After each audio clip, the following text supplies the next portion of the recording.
మరి మహేష్ సార్, సౌందర్య, సావిత్రక్క వాళ్ళు కూడా నా మనసుని ఎందుకక్క అర్థం చేసుకోలేకపోతున్నారు? అదేం కాదే, అది నిన్ను శత్రువులా చూడటం కాదు, నీ మీద అభిమానం, నువ్వు అశ్విన్తో కలిసి ఉండాలన్న కోరిక, మీరిద్దరు సంతోషంగా ఉండాలన్న ఆశ. అది జరిగేది కాదని వాళ్ళకి తెలీదా? జరగదనే ఆలోచన నీది, కానీ నిన్ను అభిమానించే వాళ్ళు అలా కోరుకోరు కదా. ఏమో అక్క, నాకు అనిపించడం లేదు. ఇవాళ కంపెనీలో సౌందర్య నన్ను ఎన్ని మాటలందో తెలుసా? అది బాధతో అందని నువ్వెందుకు అర్థం చేసుకోవట్లేదు? అదే అక్క, అదే. నేను అందరి బాధలు అర్థం చేసుకోవాలి, కానీ నా బాధ ఎవరు అర్థం చేసుకోరేంటక్క? వాళ్ళ సంగతి అలా ఉంచు, అశ్విన్తో కలిసుండు, వెళ్ళి తనని పలకరించు, కనీసం తనకి ఫోన్ చేసైనా మాట్లాడు అని అక్కగా నేను చెప్తున్నాను, వింటున్నావా? నీ మీద నాకు కోపం వస్తుంది, అలా అని నేను కూడా నిన్ను అర్థం చేసుకున్నట్లా, నిన్ను శత్రువులా చూస్తున్నట్లా? అయ్యో అక్క, చూడానంది, ఇవ్వాలంటే నేను నీతో ఉన్నాను, కానీ ఇంతకాలం నీతో ఉన్నది, నీ కష్ట సుఖాల్లో పాలు పంచుకున్నది ఎవరే? మహేష్ గారు, సౌందర్య, వార్డన్ మేడం, వాళ్ళే కదా.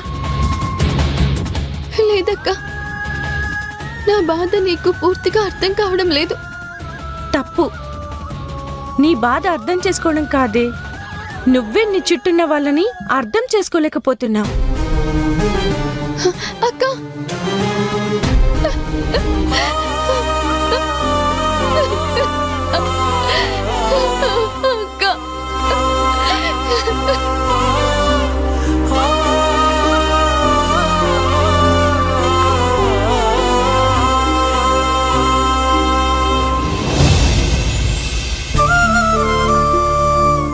పార్వతి, నీకో మాట చెప్తాను, ఏమనుకోగా? నేనలా అనుకునేదన్నా? అదేం లేదు పార్వతి, మిత్రకి ఎవరితో ఎలా ఉండాలో తెలీదు. నేర్చుకుంటుంది. కనీసం కాఫీ పెట్టడం కూడా రాదు. నేను నేర్పుతాను. మహేష్ ఏమైనా చేసి పెట్టమని అడిగితే ఏం చేస్తుందో ఏమో. నేనున్నాను కదా. ఏమో, దాన్ని తలుచుకుంటే పెళ్ళైపోయాక ఎలా ఉంటుందో అని భయంగా ఉంది. కింది కోర్టు నుంచి సుప్రీంకోర్టు వరకు కోర్టు హాల్లో ప్రత్యర్థుల గుండెల్లో రైళ్లు పరిగెత్తించేలా వాదించే ది గ్రేట్ లాయర్ సత్యవతి నోటి వెంట ఫస్ట్ టైం భయం అనే మాట వింటున్నాను. కరెక్ట్గా చెప్పారండి. ప్రొఫెషన్ వేరు, పర్సనల్ లైఫ్ వేరు రాజా.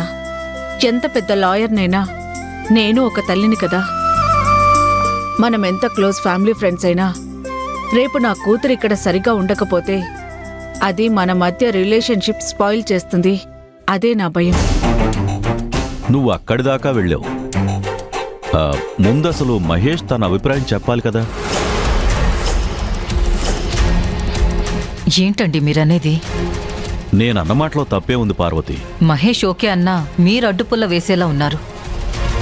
హే పార్వతి, రాజా ఎందుకలా చేస్తాడు? అయినా తను చెప్పింది కూడా నిజమే కదా. మహేష్ తన ఒపీనియన్ చెప్పాలి కదా. నేను కానీ మహేష్ కానీ ఏది మాట్లాడినా దాన్ని నెగిటివ్గా అనుకోవడం దానికి బాగా అలవాట్లేమ్మా. Correct dad.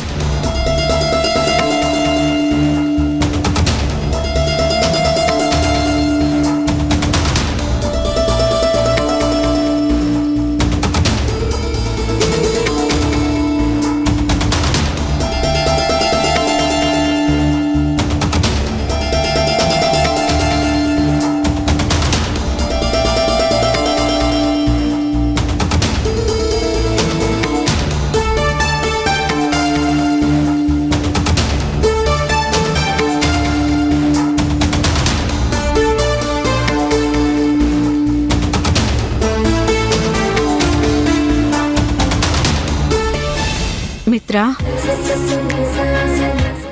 నువ్వేనా? ఇది మరీ ఓవర్గా లేదా? మిత్రని ఇలా శారీలో చూడటం ఇదే ఫస్ట్ టైం పార్వతి.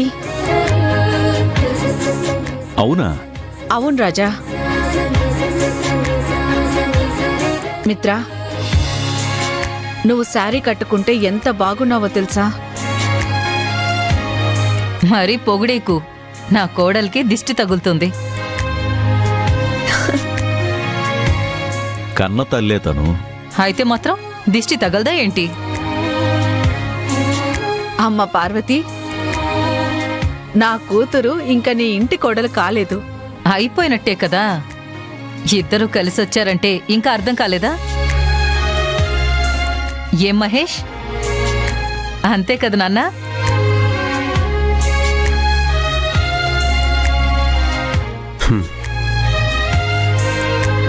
మిత్ర, నీకు చీర కట్టుకోవడం ఎలా వచ్చింది? ఆంటీ నేర్పించారు. ఓహో, అదా సంగతి. తనకి నువ్వు నేర్పాల్సినవన్నీ నేను నేర్పిస్తున్నాను. ఇక మీదట అత్తైనా అమ్మైనా నువ్వే కదా పార్వతి. మిత్ర, ఇక నుంచి నువ్వెప్పుడు శారీలే కట్టాలి. మహేష్కి ఎలా ఉంటే ఇష్టమో అలాగే ఉంటాను మామ్. డాడ్, నేను ఫ్రెష్ అయ్యి వస్తాను.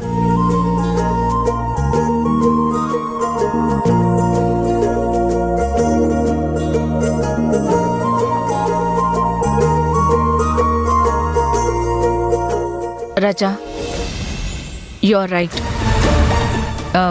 ఏ విషయంలో? మహేష్ మిత్ర మీద అంత ఇంట్రెస్ట్ చూపించడం లేదు. అదేం కాదు పార్వతి, నేనొక లాయర్. ఎవరు ఎలా ఉంటారో ఆ మాత్రం స్టడీ చేయలేనా? నీకెలాగో ఆ డౌట్ వచ్చింది కాబట్టి మనం వెళ్లబోయే గెట్ టుగెదర్ పార్టీలో మహేష్ మిత్రాల ఎంగేజ్మెంట్ గురించి అలాగే పెళ్లి గురించి మహేష్ ముందే అనౌన్స్ చేస్తాను. చెప్పకండి ఆంటీ, చెయ్యండి. అంటే ఆంటీ మీద నీకు నమ్మకం లేదా?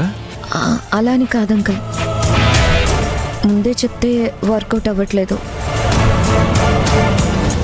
ఓహో, అదా నీ డౌటు?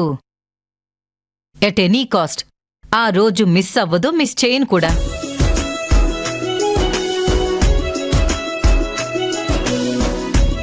అయితే త్వరలో నువ్వు మిస్సెస్ మహేష్ అవ్వడం ఖాయం.